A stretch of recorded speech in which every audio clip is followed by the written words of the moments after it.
Good morning, everybody. It's your girl Miracle Sims, and you're listening to God, Sex, and Love. Your daily dose of inspiration, the juice. It is August the 26th, 2022, and today the topic is open season. Happy Friday, everyone. Happy Friday. Ooh, this week flew on by. The weekend is almost here. Y'all know it's going to be a weekend of celebrations for me. So super excited. Um, yeah. And my mother-in-law dropped by yesterday and swept my little guy away. So, I mean, that gives me a little bit of woosah time, at least in peace and whatnot. So, yeah, I think I'm gonna make this evening a good old unwind experience. Um, after I get done with my chores, I'm gonna start my little pampering. I'll pamper myself. um, maybe do my birthday mani pedi. Who knows? I might wear the little mud mask from Mom Bomb. Um, I don't know. I might even soak in the tub. I don't know. I might make it all fancy and do little stuff like that tonight. And everything. I know I'm getting my hair done tomorrow. So, again, to God be the glory for that. That's a blessing. Shout out to Cuts and Locks for always saving my hair. Um, yeah, but I'm excited. I'm excited for the weekend, and looking forward to celebrating these birthdays. Again, friend of the family on Saturday, and then celebrating my birthday on Sunday, and then of course my actual birthday is Monday. Um, but yeah, that's what the weekend looks like. I mean, y'all know that today's Friday, so we have a new episode of God, Sex, and Love that is to air. It should be with Miss Susie Hayes tonight. Lovely, lovely lady. So yeah, tune in tonight and learn more about her and everything she has going on. Well, let's get into the juice, y'all. Let's get into the juice. Woke up this morning, did my prayer meditation, was kind of distracted because I was thinking about all that stuff I just told you all. But yeah, basically at some point, after I got done, I was praying. And I can't remember exactly the first thought, but I'm thinking I thought of the word Target, something like that. And then that made me think about the phrase open season. And I was like, ooh, okay. So I did look up the definition of open season as well as verses centered around Target. And ultimately I landed on verses that centered around hating God. Because so here's the thing. Before I get into the definitions and everything like that, I mean, I guess partially the inspiration comes from this idea of Christians or people that come to Christ believing that, everything's going to be all peaches and cream. And, there's this, like they say, the prosperity preachers and all this type of stuff that put these messages out there like, oh, yes, come to Christ and he's going to bless you with the, the money and the cars and the shoes, blah, blah, blah.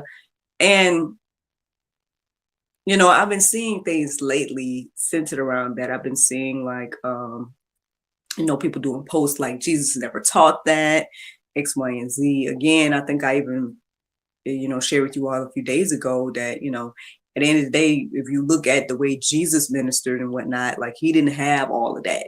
I'm going to say something I watched. I think it might have been on Off the Curb. So I was telling y'all, I called it Off the Crib the other day, but the YouTube channel is called Off the Curb. But anyway, with a K.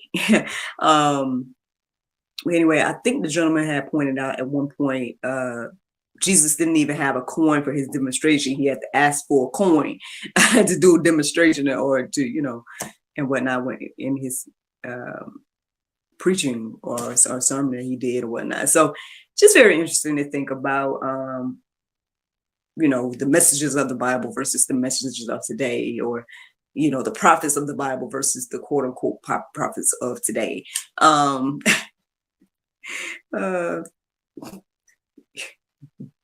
It makes you wonder, like, well, what prophet are you talking about? Are you talking about Profit? Or the other one?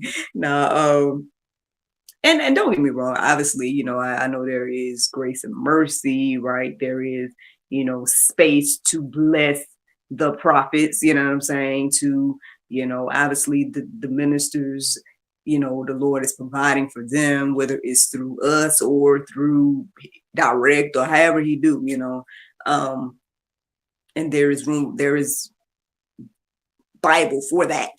But today we're gonna focus on us being the targets because, again, I think coming to Christ kind of sort of puts a target on you, you know. Not only from unbelievers, but I would say from the enemy or the Satan, as some people say, or yeah, like it puts a target on you. Because people are watching you, they're watching everything you do.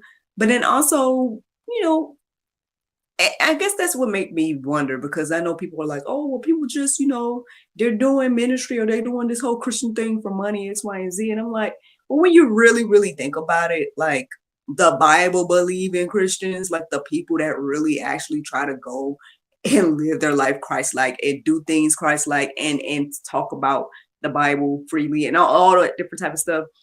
Majority of the time, they're getting like hate of some sort, Now, I can't say that I've experienced too much yet, but I have, received the constant like questioning or things that, or people saying things to me that's, I guess, trying to get me to question, which is very interesting. It's very interesting. That's how persecution has come to me thus far. I haven't gotten too much hate that I know of, at least directly. I mean, I might get some indirect stuff. But yeah, the stuff that comes to me is the people that's like trying to question me or trying to be like, have you heard about this? Or, why do you look at it that way? Or, God isn't real, or whatever the case is. I get more stuff like that.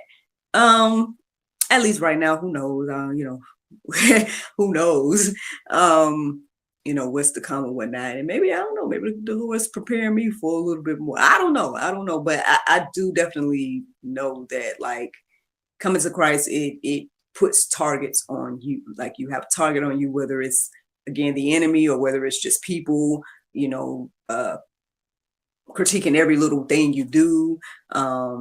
Which is why it's important for us to, if you're going to be a Christian, do things Christ-like and be biblical and everything like that. Because again, yeah, you might be the only Christ-like, that someone might see. And so the thing is, there's a lot there.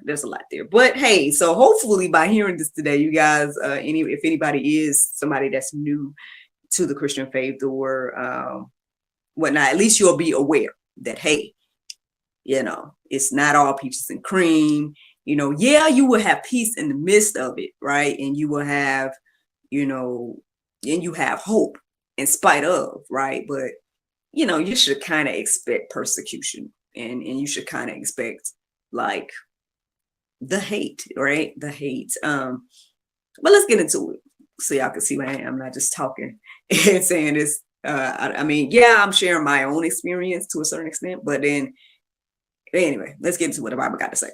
Or, well, so just for the record, the definition of open season says a period when restrictions on the hunting of certain types of wildlife are lifted.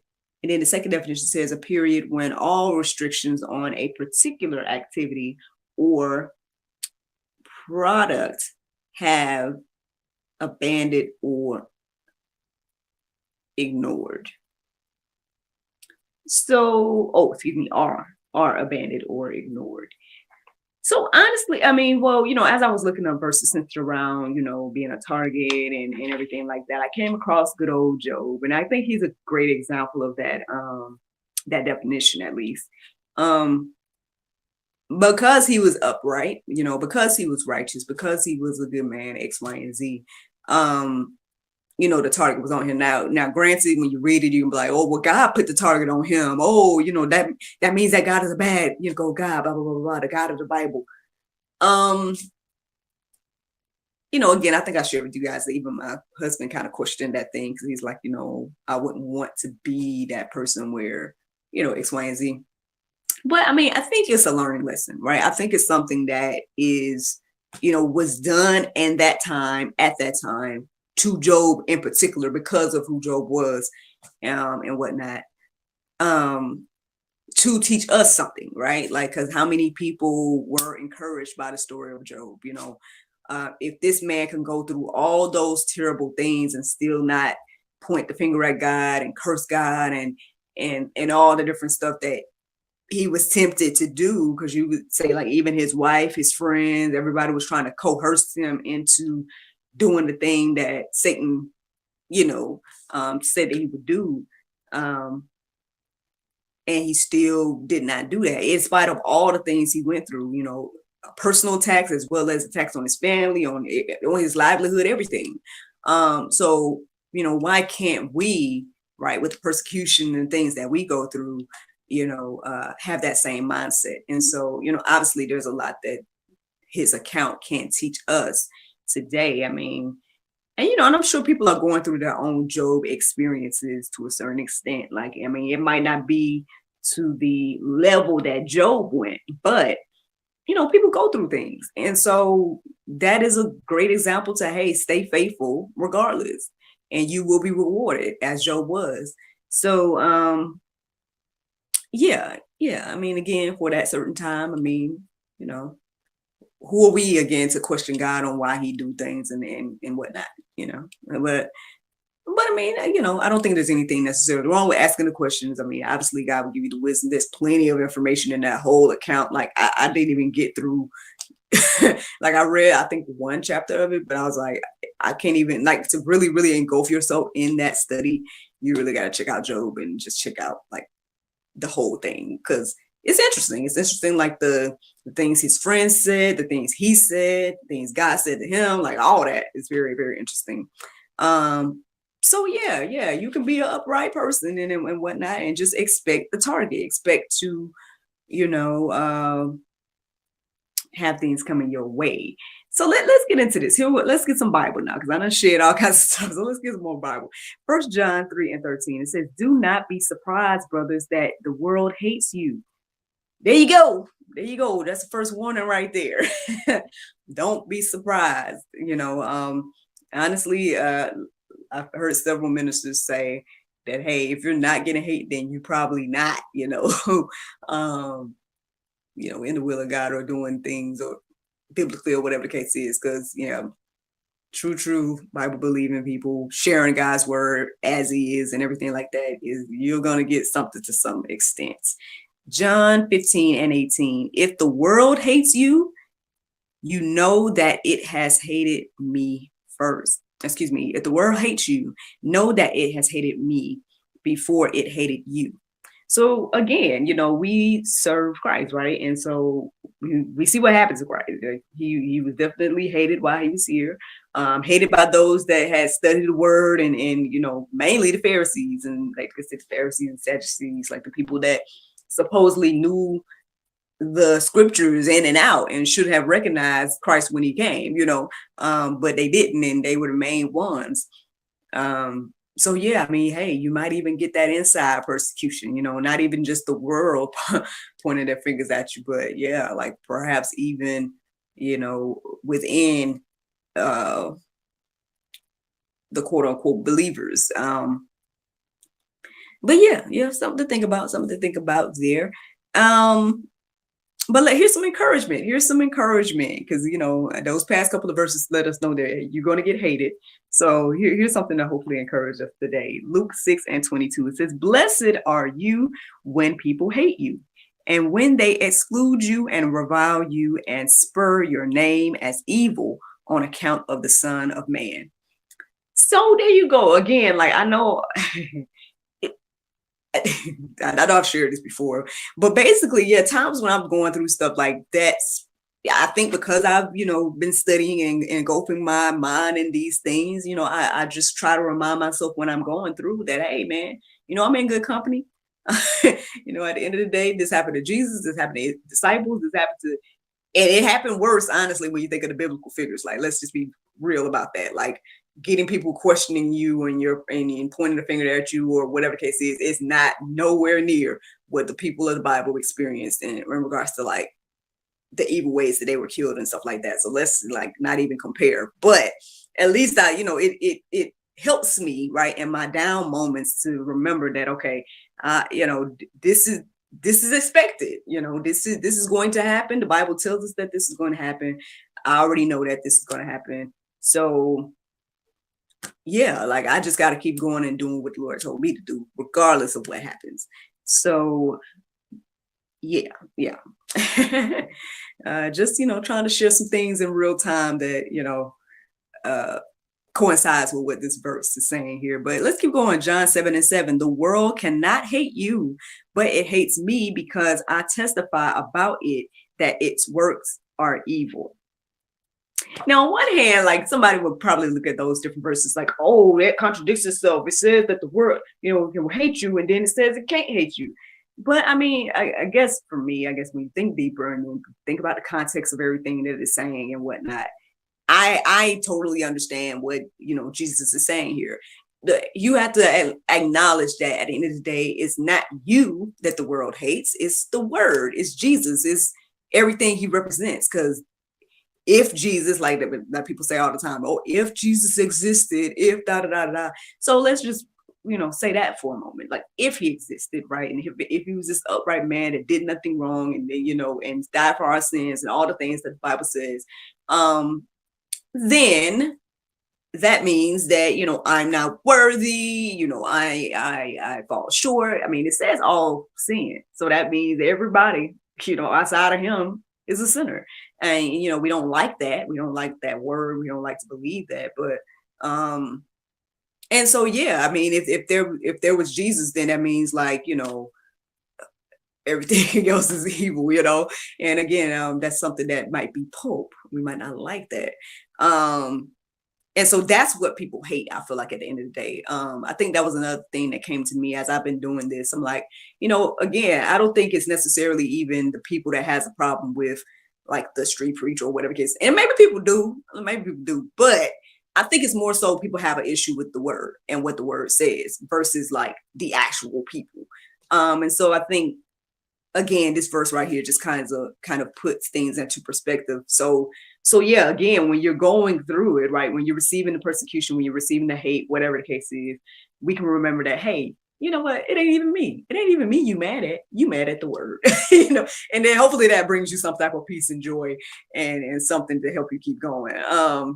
But anyway, let's keep on going, y'all. We got just I think one more verse. It's Matthew 5:44. It says, "But I say to you, love your enemies and pray for those who persecute you." There you go. There you go. I mean, on one hand, it's like to be a Christian and we're supposed to be so loving and things like that. It's like it can be hard, right? To, be dealing with people that, quote unquote, again, persecute you, point the finger at you, all the stuff that happens in life. And then again, you can feel alone. You can feel isolated, especially if you're not fellowshipping amongst other believers and whatnot. And again, so again, that just, I guess that kind of shows the balance, right? That shows the balance of life. It's important for us to gather, and it's important for us to, be amongst each other so we can build each other up and all the things that we were kind of talking about yesterday, praying for each other and stuff like that. But it's also important for us to get out, right? And go and share the gospel and share our testimonies and do the will of God, because again, we're God is trying to reach everybody, obviously, but then at some point, yeah, you're going to come across people that again disagree or again persecute you or treat you some way, or all the different things that can happen as a believer. And so what do we do? What do we do? Well, it's easy to love your brother, right? It's easy to love people that believe the same and everything like that. It's easy to love family and, again, the fellowship amongst everybody, that's easy.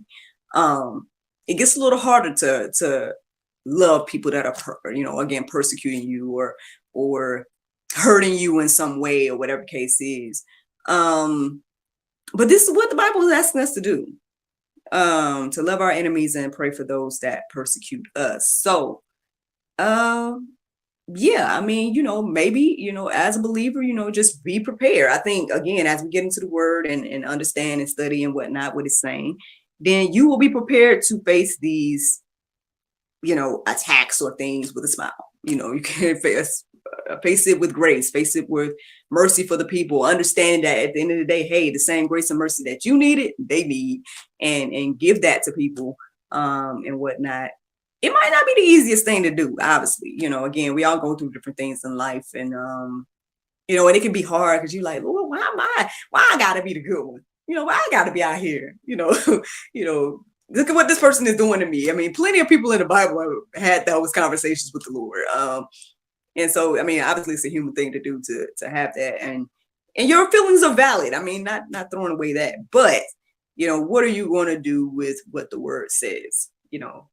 So that's the juice. That's the juice this morning. I hope that encourages you and inspires you. I hope that, it's something that will at least understanding and knowing that, hey, I'm going to have that target on me as a Christian. Like, I need to expect the persecution. I need to expect these things. So then again, when you're going through it, you have peace, you have joy, you have love, and you have the strength to keep going. And that's the juice. That is the juice. The Bible verse of today is Mark 8:35. It says, "For whosoever will save his life shall lose it. But whosoever shall lose his life for my sake and the gospel's, the same shall save it." Friends, I hope you all enjoyed this juice this morning. Thank you so much for listening to God, Sex, and Love, your daily dose of inspiration, the juice. I pray you guys can go forth and have a wonderful day, and I look forward to talking to you all tomorrow, if the Lord's will. Bye-bye. And there you go, Facebook, YouTube, Rumble, anybody listening to the sound of my voice. I hope that you all are encouraged and inspired by having that little warning today. If you never knew that you had a target on your back once you became a Christian, well, now you know. and just again, expect it, and prepare for it, mentally prepare for it, and honestly, I feel like I'll be going deeper in the after show sometimes, but yeah, I know it's hard to say, but yeah, we got to be willing to die for this, if needs be. And that's deep. That's deep. We might need to build our strength and faith to be able to do that, and whatnot. But yeah, when faced with persecution and whatnot, this is how committed we need to be to the Bible and everything that it's saying to Christ. So y'all can go deeper if you need to. There's more verses in the go deeper section to peruse and let marinate on your heart, souls, and minds. But yeah, man, I guess I'll let y'all go and enjoy your Friday. Thank you so much for listening and watching. And I look forward to talking to y'all tomorrow, if the Lord's will. Bye-bye.